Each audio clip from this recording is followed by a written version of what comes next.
about an animal cruelty case out of Sarasota County. Deputies say they found 4 dogs at a home. 2 were already dead and 2 were later euthanized. And the owners of those dogs reportedly run a dog training service. Yeah, Fox 13's Ariel Placencia walks us through how the investigation into this case began.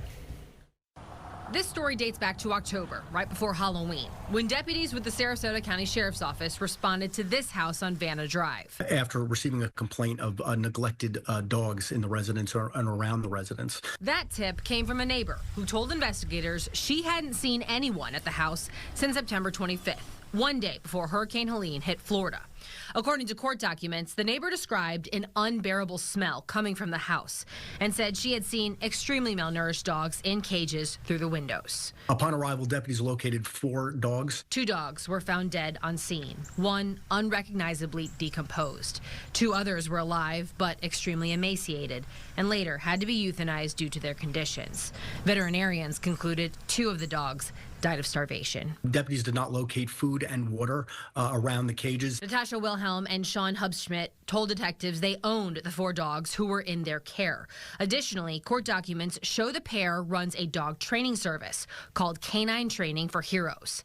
Hubschmitt is a disabled veteran, according to the arrest warrant, and has service dogs that are, quote, well cared for.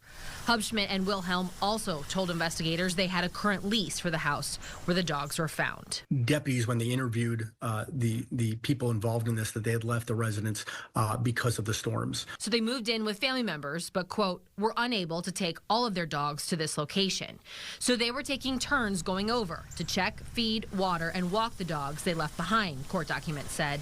However, there may have been some communication issues and physical limitations which caused the dogs not to be checked on as they intended. People don't typically think that law enforcement involves animals. That the sheriff's office is responsible for that. They think an outside entity typically takes that up, but the sheriff's office in Sarasota County is responsible for that. And like I said before, we will bring justice when justice is needed. The pair is now facing charges of aggravated animal cruelty. In Sarasota, Ariel Placencia, Fox 13 News.